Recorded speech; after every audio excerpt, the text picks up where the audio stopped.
as we can never get enough Packers talk here on Jen, Gabe, and Chewy on ESPN Milwaukee.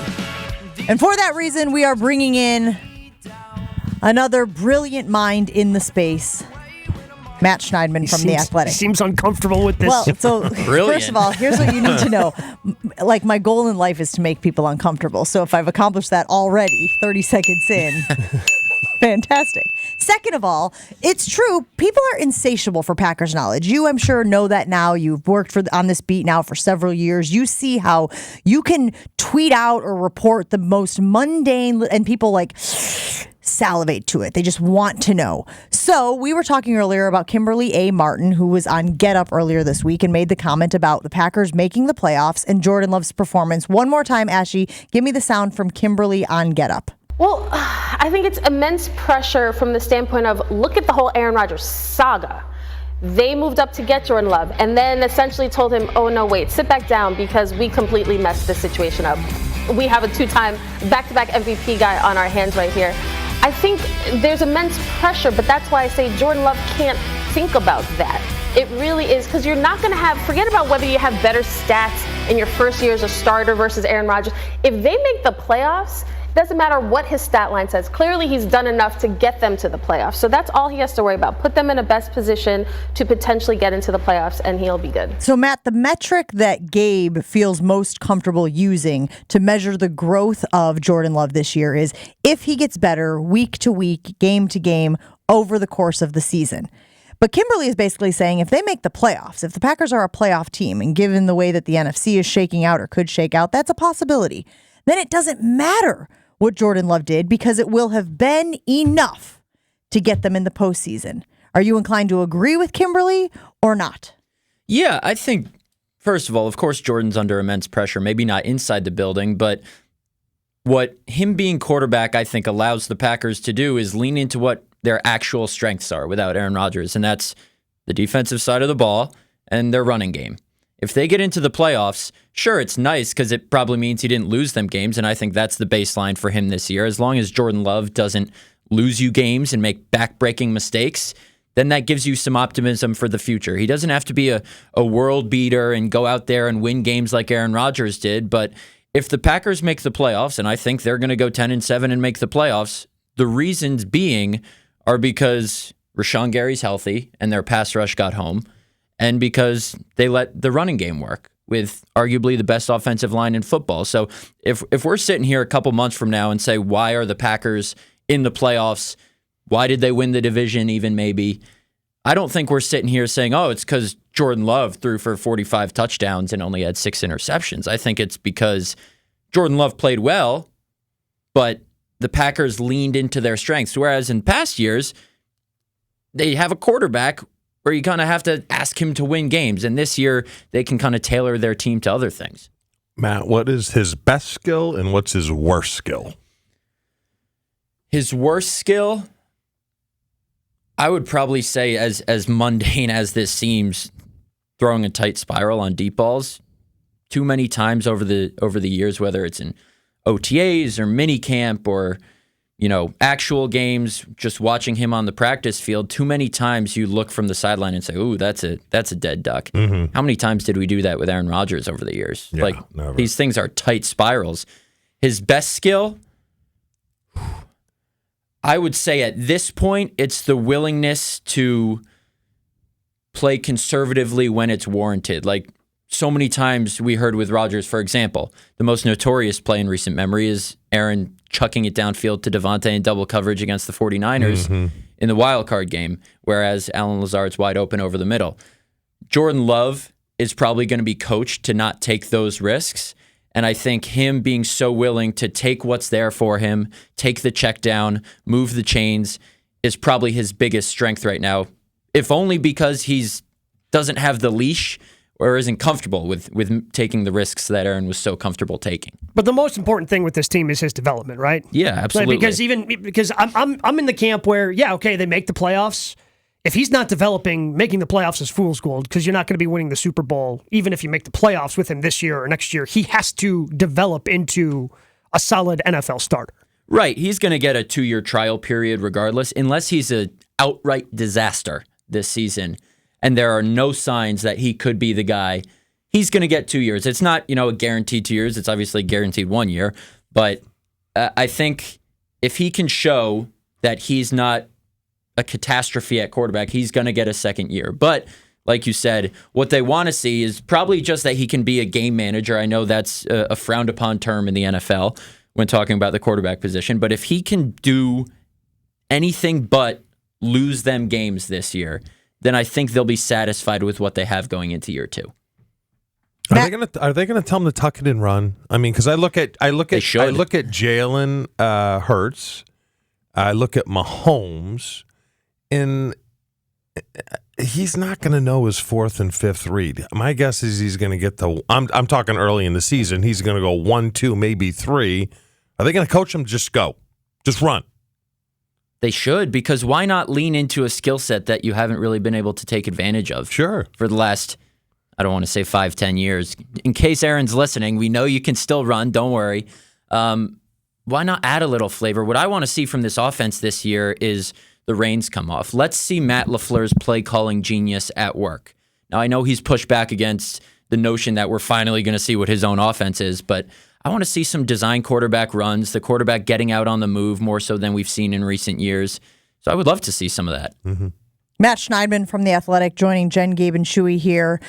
July until training camp gets going is kind of a quiet time, but what do you think are some possible roster moves? Some where you'd like to see some movement, where you'd like to see some change, where they could either bolster or where you're like, that guy's got to go and make room for somebody who can actually be a contributor for this roster? I'm going to beat this drum because I know there are people inside the building who feel this way. It's not going to happen. They need to re-sign Mercedes Lewis.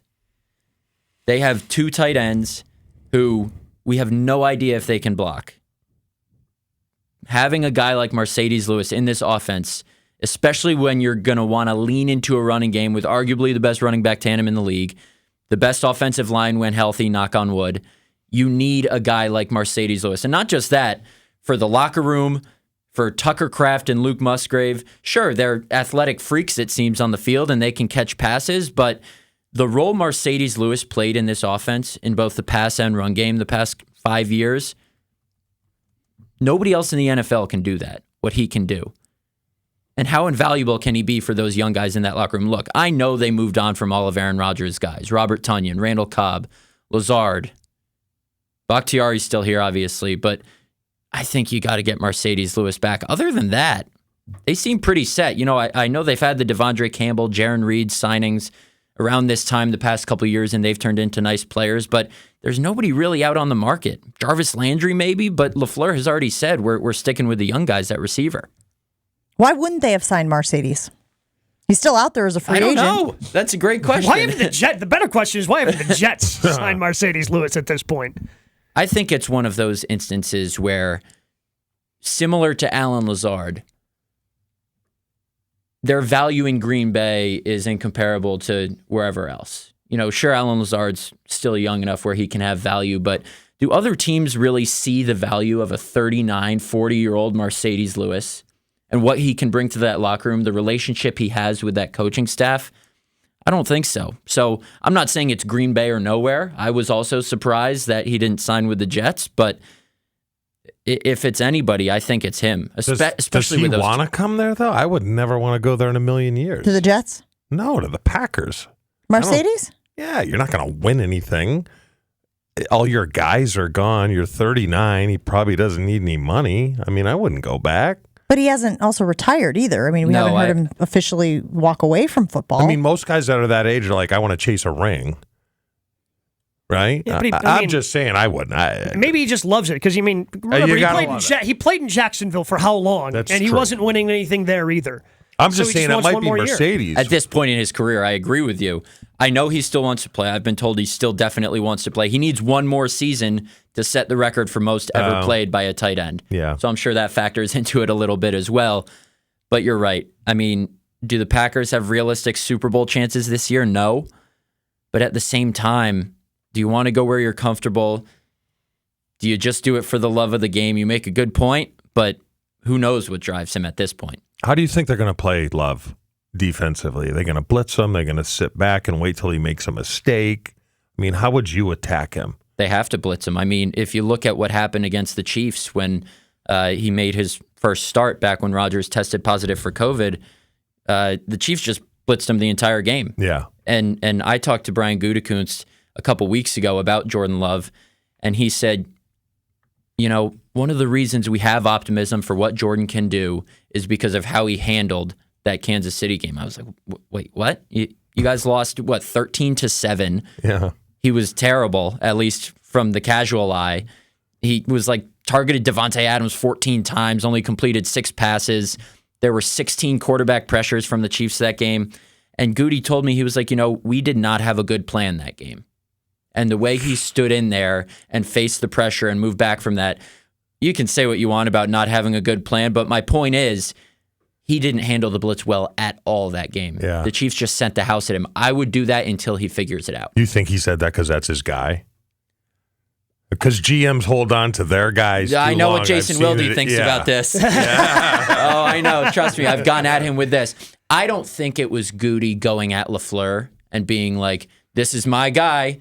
We set him up to succeed. He's better than what the coaching staff, set him up to do. Yeah. I just think it was a broad organizational statement of, we weren't ready for this plan. Where, how can you not be? It's a guy making his first career start. Of course you're going to blitz the heck out of him. What do you think of the organizational structure? Do you think it's going to last in 2 years when Mark Murphy retires? Does the new person try to go back to the way things were of having, I'm the president, and then the GM handles all the football stuff, and the GM hires and fires the coach? Yeah, I think it's more of a as long as Goody's here thing, because he's a Ted Thompson disciple. And the way things have been done around here for so long, and this is something Aaron Rodgers and I talked about when I spoke with him on the phone a couple weeks ago, is when Aaron came back in 2021, he wanted those lines blurred. He wants players to have say in personnel, but the way it is, it's very hierarchical structure in Green Bay, as we all know. Front office makes personnel decisions, coaches coach, players play.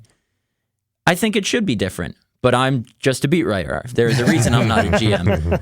I think as long as Brian Gutekunst is here, and he's the one making the decisions in that building, as a guy who learned from Ted Thompson for so long, I think it'll stay like this. I don't really think anymore that Mark Murphy obviously has say in personnel matters and what goes on inside that building, but I really think in terms of football stuff, it's Goody in charge. And as long as he's here, then I think he'll stay like that.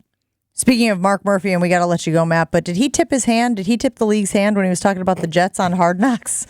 Right? You saw the Murphy Takes 5? Yeah. And he was asked about Hard Knocks, and then all of a sudden at the end, he's like, and I think the Jets are going to be great to watch. Well, what we've learned about Mark Murphy over the years is that he may not be the best public speaker.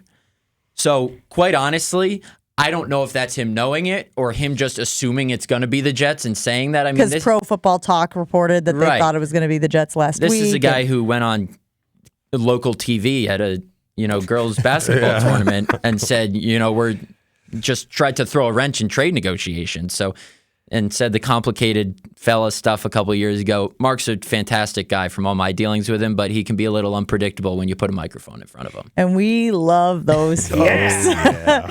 Matt, you are fantastic. We really appreciate you hanging out with us. Let's do this again, all right? Absolutely. Appreciate Matt it. Schneidman from The Athletic covers your Green Bay Packers so well. Make sure you follow him on all social. Are you going to be on Thread? You going to go to Thread? No. We're not threading? Yeah, no. Oh, we'll get him on Thread. I'll be the last man standing on Twitter. Oh, yeah. Out of principle. You and Elon just over there waving at each other from opposite sides of the gorge.